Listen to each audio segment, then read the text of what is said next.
Hello, everyone. Welcome to another episode of PLP, Parent Like a Professional. I'm here with Marky Helms and Monica Yanokita, and I am Dr. Eric Meyer. We are all board certified behavior analysts, and we're here today to talk about behavioral functions, specifically, why do people do what they do, and why do they do it to get out of certain situations, and how do we identify that they're doing something to get out of a situation, and are there better ways of conducting ourselves to get out of things that we don't want to do.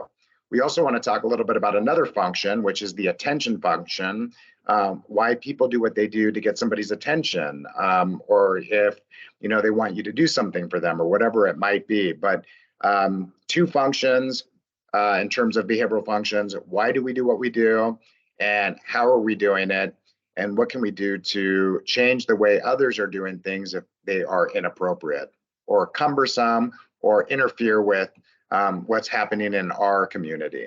So, Marquis. Let's start with the escape function. So let's just briefly talk about what we mean when we say escape. The escape word is obvious. We are trying to get out of doing something, but also people will talk about avoiding. So avoiding an activity or something from the get-go is the function that we're looking at. Can you guys provide some examples of behaviors that might serve an escape function? Or maybe you have examples from your own little ones and teenagers? Monica Yanokita, you want to start, or would you like me to jump in? I mean, sure. I have lots of examples. Yeah, I know. Me too. I mean, we both have 3 kids each. Mine are teenagers right now.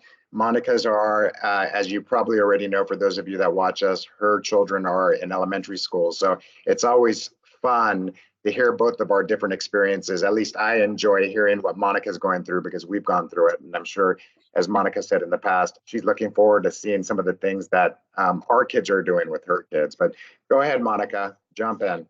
I mean, one of the ones that is currently happening still a little bit is my youngest really likes to go to the school office in the front. And I get calls sometimes, her leg hurts, she's got a new boo-boo. And I know that is, one of the main things is I think she's just trying to get out of class for a little bit. And, just mosey down the hall. It might be a double maintained function for the attention of the office lady, who's lovely. But I've had to talk to the teacher, just be like, I know she's trying to get out of class, so maybe just, tell her to wait 5 more minutes. And a lot of times she forgets and she'll get interested in whatever they're doing. But that is a huge one, is just trying to get out of the classroom by all types of reasons: going to the bathroom, getting water, having a boo-boo. That's a very common one for many kids in the class. So, it's interesting you said it already, but, when she's going to the office and the administrator or whoever is in the office is a lovely lady, you were saying. So she obviously loves working with kids, and she's probably giving your daughter a lot of attention. So it could be a dual function, trying to get out of having to do work in the classroom, or it could be that she likes the attention of, the lady that's working in the office, or it could be that she gets to talk to you on the phone. And unless we, conduct a formal assessment, sometimes it's difficult to identify if it's one or the other, or if it's both, right? And Marquis, your initial question was, what are some examples of escape maintained behaviors? Like, what are people doing to get out of situations? When I think, for children that are at a younger age, typically developing children, they might tantrum, they might throw themselves on the floor, they might, throw items or engage in property destruction. So, for example, if we ask them to do something, hey, it's time to clean up your toys, they throw a tantrum. And then we're like, ooh, you're not ready to do it. Let's give you a little more time. Let's give you a break. Unfortunately, most likely, if this keeps happening, so we see this in similar situations where we ask our little ones to do something and they throw this major tantrum, and then we remove that, demand or that instruction. Unfortunately, we're probably reinforcing, when I say probably, like there's a high probability that we're reinforcing that specific behavior.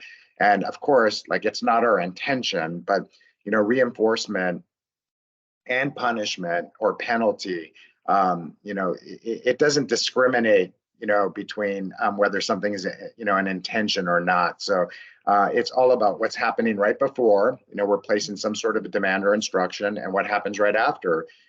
If we're removing that instruction, then we're reinforcing that tantrum. So that happens with our kids that are at a younger age. Let's look at what happens with teenagers. So, I have 3 teenagers, and for example, we ask them to do something. And in my experience, they're not throwing tantrums. They're not throwing themselves on the floor. But what they're doing is they come up with reasons why they can't do it. So, hey, I need you to clean your room. Well, I have to do A, B, and C, or I have to do my homework. Okay, well then I fall into, well, then do your homework. And then, they're not starting their homework. And then all of a sudden it's like, well, I need to deal with some things with my coach for baseball. And it's like one excuse after another excuse. And so I got caught into this, falling into this trap. Like, okay, well then let's do your homework. Okay, let's make sure you talk to your coach. And I'm like, well, wait a minute, clean your room. And this is your deadline, and it's done. But, so that's another example of escape maintain behavior. As a behavior analyst, as a parent, I fell for it.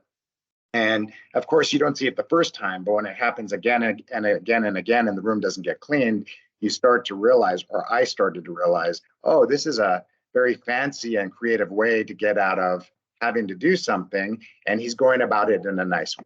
Right. And then how do adults do it? Well, it's, I think, very similar to what I described with teenagers, but, various ways of getting out of things. So whether it's excuses, whether it's like I had something else I needed to do, or I have something else going on, which is also an excuse, those could be escape maintain behaviors. But again, it's maintained by the person that's removing the demand or instruction. So I'm sure some parents watching are thinking, right? Like, what's so wrong with like allowing them to not clean their room right away? Or what's so wrong with her going to the nurse? But how can that impact them over time or later in life if you don't work on it right away and address it right away? Yeah, I mean, great question. And Monica, I'm going to let you jump in with the nurse item, but I'll address how will it affect my teenager or teenagers? And I only say 2 out of 3 are the ones that have a messy room.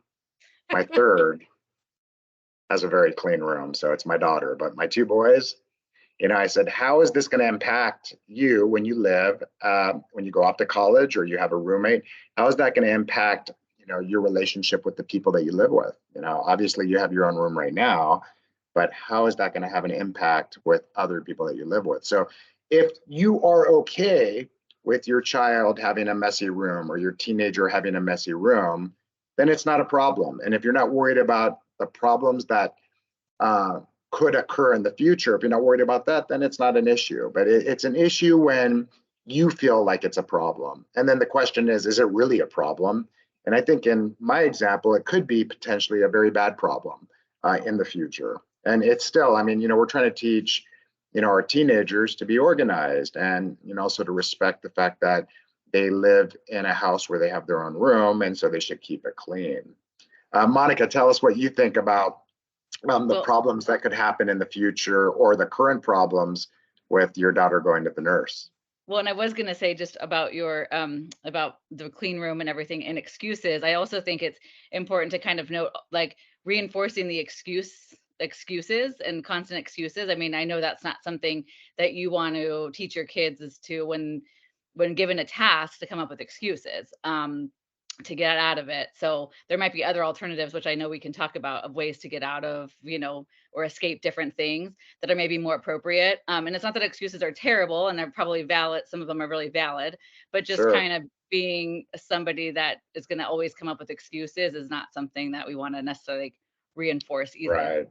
We want you to, as a young teenager who will become a young adult, we want you to be able to complete tasks. So, think about, the fact that at some point, most everyone is going to be employed somewhere. Okay. And so you're going to be an employee. And a lot of people say, well, I want to be an entrepreneur. Yeah, maybe someday you'll be an entrepreneur and be your own boss, but then you have to be even way more organized. But the idea is you start off working for somebody. And if you're not completing the tasks, somebody else will, and you won't have that place of employment anymore. So, and I talk about that with our kids, but for the most part, this is more about, hey, are we willing to accept those excuses and not make a big deal about it and allow these escape type of behaviors, and we reinforce them so they become escape maintain type behaviors? Do we allow this? And what are the repercussion of having to deal with these things in the future, or what experiences are they going to have in the future that could cause them problems, and with a place of employment or with somebody that they live, or whatever it could be in their small community. Well, and with the example of trying to leave the classroom or getting out of the class, I mean, obviously a missing class can be a problem because you're not Sure. going to be able to keep up with what's going on. And sometimes I think that, just really like working on like sustained attention is important, because she's Right. constantly getting out of the classroom. And, she needs to work on sustaining attention. So it's important for the teacher or the school environment to really like identify, okay, she's trying to get out of this. Let's try to figure out, maybe say, okay, yes, you can go to the office, but let's wait till recess time. So there's opportunities for her to still access. If the attention is the reinforcer and the escape, she can still do that, but at a more appropriate time, because Sure. I don't want her to keep on leaving this class. Yeah, and like outside of our branch of psychology, there's a term that's used called executive functioning, and this has become more of a popular term. And it talks about, if you were to define it, it's really like the ability to maintain a problem-solving set to attain some sort of future goal. And one of the main things is like following instructions, staying on task, being flexible. So following instructions, and then somebody stops you as you're starting a task. They give you instructions for another type of task. But the idea is that if, in your situation, your daughter can't stay on task, complete a task, it becomes problematic even in the near future, but also later, that she's not able to achieve the goals that are either set by other people or her own goals. And so that becomes really problematic as teenagers and young adults. So, really, again, that popular term that's outside our branch of psychology is executive functioning, and it becomes an executive dysfunction, right? Right. But Marquis did a great job with saying, hey, I'd like to have escape and attention maintain behaviors as our topic for today's episode. And one of the things you had, Marquis, that you were preparing us for was what are some other behaviors, or what happens like when you have something that's not totally appropriate, but when is it appropriate to kind of, if we want to say kind of, reinforce that behavior? And of course, we've had these experiences where if you have a child, whether they're typically developing or they have, some type of intellectual disability, what happens if they're throwing tantrums and they're breaking things, they become aggressive, whether it's towards themselves or others? Like, that's completely something that doesn't mesh with what's going to happen in preschool and kindergarten. It becomes problematic. So how do we deal with that? Well, maybe instead of reinforcing the tantrum, we allow whining. So, hey, we need you to clean up your toys. The child starts to whine, and we still kind of say like it's okay, and then we eventually help them clean up the toys, so that over time we're reinforcing a less intense behavior. So I think in that type of situation, it's okay to reinforce whining for a short period of time, but it's part of the plan. And we're going through this transition from really aggressive tantrum behavior to whining to eventually just maybe asking, can I do it later? And we might reinforce that every once in a while, allowing them to do something later because they're asking appropriately for a chance to continue with whatever they're doing. But Marquis, you had some great points in your discussion pointers, or what we were going to talk about today. So let me hear more from you in terms of what you want to hear from us. Yeah, I think that all of the examples we've given so far are very overt, observable behaviors. But for a lot of little ones and a lot of teenagers nowadays, there are behaviors that serve an escape function that might not be as easy to identify or noticeable. I think our parents would appreciate maybe some examples of that and your responses to it. I can think of some that come to sports and activities. If I'll jump in. And then Monica, I want to hear from you and from Marquis, but it's like, let's say some of the covert behavior that happens, things that we can't see that are not observable. So, somebody that's going to try a sport, and again, this is something that maybe they're okay at, and they come up with an excuse like, oh, I'm not going to do it because I know that I would be able to accomplish it anyways, or vice versa. I'm not going to be able to do it because this person's better than me. So I won't be able to engage in this competition because I'm going to lose. So I might as well not do it. Right. And so we have that, covert conversation, which we call thinking, in our head, and then which is harder for parents and other people to identify. But for the most part, we have that, excuse not to do something. And so we start doing that more and more because we're reinforcing that behavior ourselves. And it's allowing us to get out of situations that we don't want to put ourselves in. And typically, how do we deal with that, right? As a parent, we might ask, our teenager who doesn't want to participate in a baseball game because for whatever reason, they come up with, that, they don't feel that they're good enough. Obviously, they're having that conversation in their head, but we're also having a conversation with them, and we allow them to open up to us so they can tell us really what's going on. That's how we guide them, and we tell them, in my opinion, and I've recently dealt with this with my younger son, is like, hey, you don't have to be the best. As long as you work hard and you try your best, that's what's important. And if you keep working hard, you will get better. And if you try to be better than the person that you were yesterday, over the next year, you're going to be amazing, right? And those are the things that we want to do to encourage our children so that, they have a different way of talking to themselves so that they're not engaging in escape maintain behaviors, right? Telling themselves they're not good enough, therefore they're not going to try. Right? I was also thinking just along the lines of like children not responding to us, and whether they be little or maybe older and they have phones or their video games. And I know sometimes they don't hear us even though we're being loud enough, because their attention is totally focused somewhere else. But sometimes they do hear us and they just don't respond, which is they just continue doing what they're doing instead of answering us or responding to whatever instruction we're giving or whatever we're asking of them, which is just an easy thing that I know I do. Yeah, and I mean, think Every about parent it. can relate to that. Every parent knows what that Yeah, feels like to have to for repeat sure. yourself. Yeah. I mean, think about it. You're calling for your child, your daughter or your son is in their room. You yell their name, which we say on the other end, we don't want our children yelling for us. But let's say we yell their name and they don't respond. You're like, oh, I don't want to go all the way upstairs to get their attention. They hear us and they know, ooh, mom or dad, like when they're calling me, it's usually because they want me to do something. They're going to have to walk up here and they're doing what we're telling parents to do. If they really want me to do something, they're going to have to come up here and ask me for it. Right. So, as a parent, if you're calling for your child and you think, oh, they don't hear me, forget about it. There's a probability that you're reinforcing their non-response, meaning, they're getting out of having to do something that you haven't even presented to them yet, which is a little more complex. But yeah, that could be an escape maintain behavior. I have a funny story about that.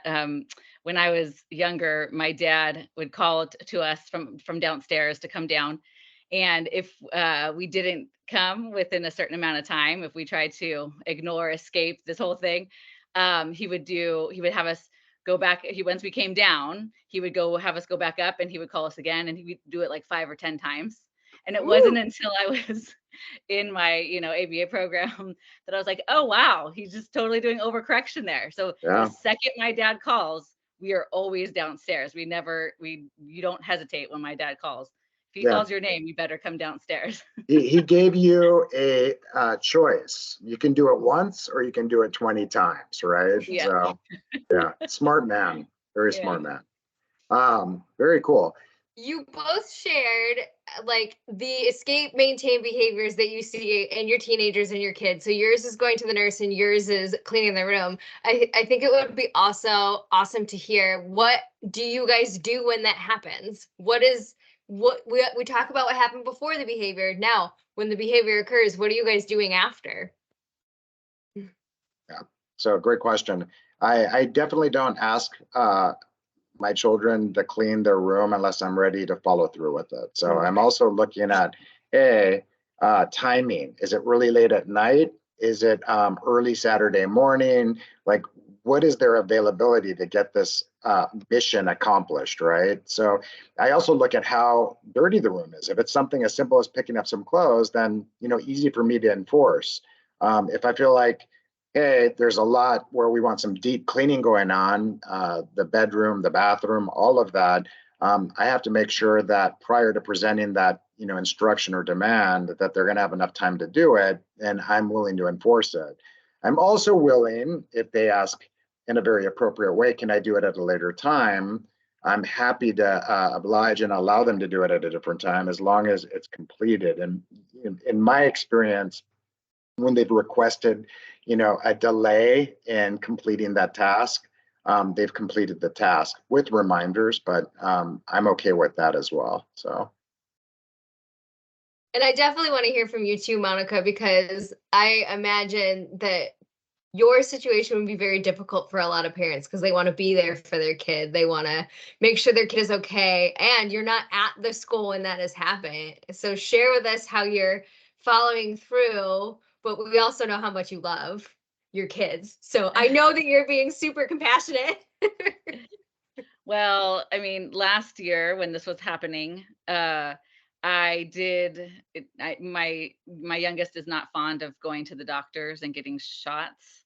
So I did use that as a promise that if she went to the office and the office person called me again, that I was going to pick her up right from the office and we go straight to the doctors, which most likely meant that she was going to have to get a shot since she was due for them. And she didn't go to the office for the rest of that year. This year, she's been kind of starting it up again, going to the office though. And so actually I spoke with the teacher and just let her know, this kind of happened last year as a pattern of her behavior of trying to, I think, get out of the classroom or her inattention. So just to have her wait, everything is fine. I wouldn't send her to school unless they obviously thought something was seriously wrong with her, but just always have her wait until the recess time. And then at that point, she can go down to the front office to ask for help if she needed it. So more on her own time rather than class time. Yeah, and you're pretty much guiding the people that are manipulating the environmental variables, right? So you're not there. So you're not technically the one that's providing that reinforcement and, further providing these escape maintained or reinforcing these escape maintained behaviors, but you're guiding the people through it, which is amazing, which is a little different in my situation or my example. The other thing I think that people should be aware of, and we've talked about this in other episodes, is if you're asking your child to do something, especially younger children, you have to be prepared to follow through. So if it's been a long day and you're tired and you ask your children to clean their room or clean the toys, to clean the toys off the living room floor, be prepared to do something like hand over hand, helping them clean it up when they don't want to. If you feel like you're too tired to do it, you're better off not asking them to do it and saving that for another time. And the reason why I say this is that, we talk about how we can change behavior, but we also have behaviors that are more resistant to change if they're on certain, what we call schedules of reinforcement. So if you sometimes follow through and sometimes you don't, it makes it more difficult to change that behavior. And so, not to get too technical, you're just better off not placing the demand or the instruction if you can't follow through, whether you're too tired or if you don't have enough time. You're better off just leaving the items on the floor or cleaning them up yourself, right? Yeah. Not asking in the first place. Right. Yeah. And so, Marquis, I'm going to transition over to attention maintained behaviors, which is very similar. It's the same idea. You have to look at what's happening before they, whatever they're doing. So like, what are some examples of attention maintained behaviors, whether they're appropriate or inappropriate? And again, they could be tantrums. So, and let's start with an infant. Like, what does an infant do if they're hungry? Cry. What do they do when they want attention? Cry. What do they want to do when they need sleep? Cry. Yeah, so that's their major way. That's their number one way of communicating. And so what ends up happening is before they have language to communicate or using gestures to communicate, the main way to get food, comfort, or to get out of something is to cry. And we, of course, reinforce that because when a baby's crying, we feed them. When they want attention, we pick them up. When they want sleep, we put them down, so that they can go to sleep. But eventually, they start acquiring complex language, and they can use words to get their needs met, their wants and needs met. And they can either use their words or they can continue to cry and tantrum. And really, it's the parent, the adult, it's us that determine what mode or what method they're going to use. And what do I mean by that? What do I mean by that, Monica Yanokita? Well, they're either going to engage in one behavior if you're reinforcing it more than the other. So Right. so using words and using tantrum or crying, for example, once they're able to use some kind of words or some other mode of communication, you want to start reinforcing that over the crying and whining. So Yeah, we've for all heard sure. kids babble, and especially when they're starting that language development too, it's like you're going to give that so much more attention. And obviously you're going to still attend to the crying a little bit since that's their main still mode of communication. But Yeah. once they're able to use their words, then at that point you're really going to be trying to attend to those. Yeah, and it's a transition as parents that we have to go through, and sometimes it's a challenging transition because when they cry, like we're used to that routine. We give them attention, we give them food, we get them, somewhere where they can go sleep or take a nap. And we use terms like, oh, they're cranky, because they're tired, or they're upset because they're hungry, or they haven't seen me all day, so that's why they're crying, and that's why I pick them up. And of course, those are the reasons why we say we do what we do. But at the end, we have to transition to promoting language, words, sentences as a way to communicate their wants and needs. And the problem is, if you have a 3-year-old, 4-year-old, 5-year-old, and then a 6-year-old going into preschool, kindergarten, and first grade, if they're still communicating using the other method, the inappropriate method, which is screaming, crying, becoming aggressive, they're going to have a hard time. They're going to have a hard time being in the community that you want them to be in, which would be, again, preschool, kindergarten, or first grade. So, you really want to work on these things, prior to getting them into a group setting so that they're comfortable with using their words, and they'll be allowed to be in the classroom more so. So. What do you think about, I know it's kind of getting a little bit more technical, but like reinforcing more or giving better reinforcement to the behaviors, especially during that transition phase. So giving better reinforcement to the appropriate behaviors that we want to increase. And sometimes we do have to still reinforce those crying and just maybe not make it as exciting or as Yeah. great. So a differential outcome or different types of reinforcers that are higher in magnitude or more intense. So, if your child is doing something that you really want to see more of, you might have more of an intense way of providing reinforcers. Like, the social praise might be overly exaggerated and making a big deal about it, versus if they're crying, you might give them a little bit of what they want, but not as much. So when it comes to attention, instead of picking them up, you might give them eye contact, as opposed to when they ask you to pick them up, you make a really big deal. You pick them up, you throw them in the air, you twirl them around, which is way more intense than what you would typically do if, as time goes by, when they ask you to pick them up because they're tired or they want your attention. Mm-hmm. I think attention is the scariest function as a parent. I hate to break it to you, but your attention as a parent is $1 million to your children. It is the highest, most valuable reinforcer. And so as a parent, thinking about how do you get to this place where my kid is always seeking my attention and they're not seeking it in the right way, because you're not alone. It's very common. Your toddlers might do this, your middle schoolers might do this. And I always talk to my parents about, imagine like playing the slot machines. And when a kid goes up to their parent and their parent is cooking in the kitchen, they're pulling the slot machine, and it's a 50-50 chance if they're going to get really fun attention, or they're going to get like, hang on, I got to cut the potatoes, I'm not ready right now.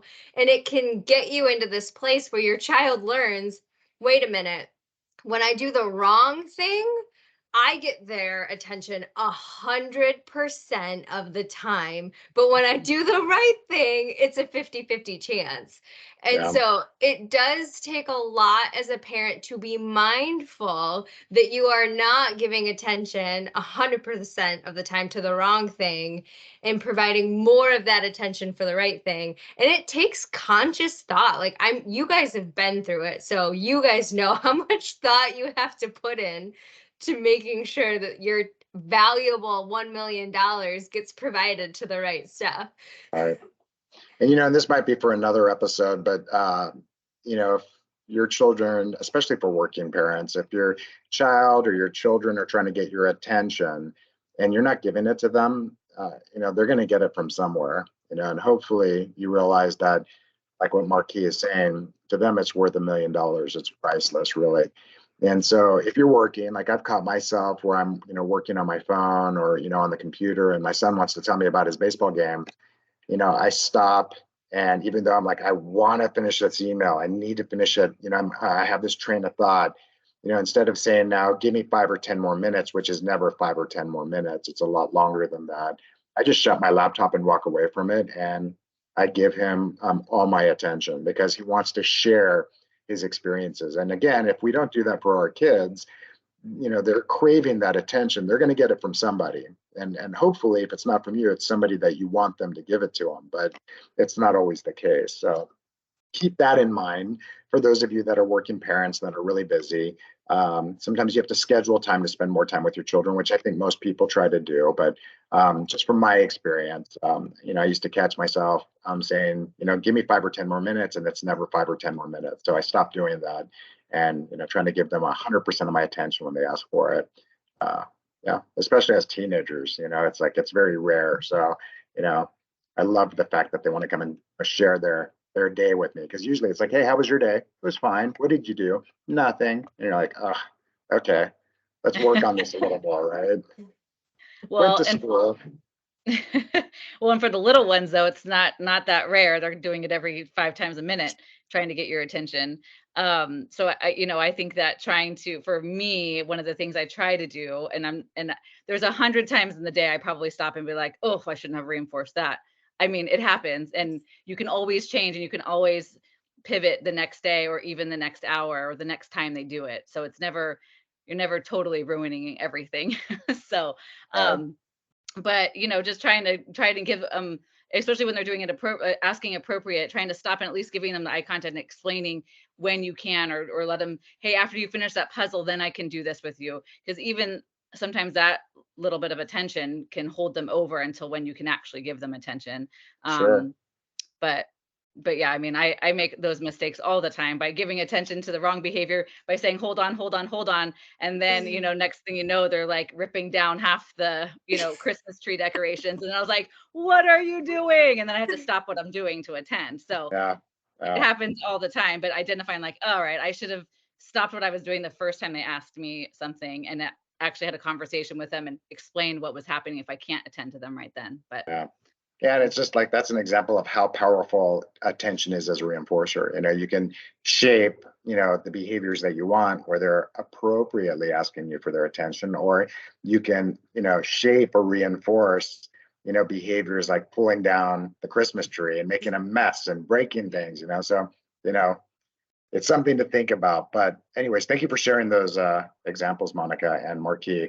When we're talking about attention, we've been talking about like social praise and being positive and quality time, but there is also attention. Don't do that. Reprimands. Why is that happening? Can you guys talk about how that has the potential to be a reinforcer and increase those behaviors you don't want to see? I think Monica gave a pretty good example, right? Where if the kids are, her children are not successful in getting her attention by asking for it, they're starting to pull the ornaments down. They're breaking things in the house. They're tearing the tree down. So, those are examples of things that you don't want to see, but then when you run over there and you say, "What are you doing?" Now they have your attention, and attention comes in many different forms. It can come in some sort of verbal interaction. It could be as simple as eye contact. Like when I'm having a conversation with somebody, if they're maintaining eye contact and nodding their head like Monica is right now, then, they're reinforcing what I'm doing, which is engaging in conversation with them. If she looks away and she's not giving me the eye contact, then I'm making the assumption she's not interested, and I may stop talking. I might change the topic. We might do something different, but it could be as simple as simple eye contact. It could be something as, putting your hand on somebody's shoulder, a hug. It could be anything from any type of verbal interaction, but attention comes in, many different ways. And we can say, and I don't like to use good or bad, but good being that we're focusing more on using attention to increase those behaviors we want to see more of, and bad being, things that we're doing that are unfortunately probably increasing the behaviors that we don't want to see, which again is getting out of, or I'm sorry, tearing down the tree, pulling the ornaments down, screaming, crying. So, those are the things that, we're trying to transition from, as we said, when we're infants or the children are young, that's how they communicate. And we're trying to transition to a more appropriate way of communicating. I mean, and that kind of reminds me of like boys and girls when they're in that elementary school phase, when they start to like each other or do things. It's like, just for an example, like the boys start teasing the girls, right? And what do the girls do? Like, what are you doing? The total attention. And that's exactly what the boys are looking for, is that Sure. attention in response to them, even though that behavior, of course, we don't want to see. And the girls don't probably either, but at the same time, they're giving that full attention. And Sure. I Yeah. think that's a really clear example too of that. Mm-hmm. Like, no, what are you doing? But it's complete attention. Yeah. Totally. Very powerful. Very Yeah. powerful with shaping behavior. Yeah. So thank you everyone for joining us in this episode of attention and escape functions. Again, we said that functions really is just a fancy way of saying, we're trying to determine, why are people doing what they're doing? Why is my child screaming? Why are they pulling the Christmas tree down? Why are they walking up to the office? Why are they using excuses?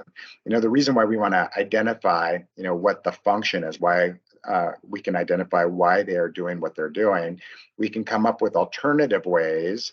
We can teach our children alternative ways of communicating so that they can get their needs met, and it's more appropriate for the community that they live in. So thanks again for joining us in another episode of PLP. Hope to see you soon. Take care. Bye. Bye. Thank you.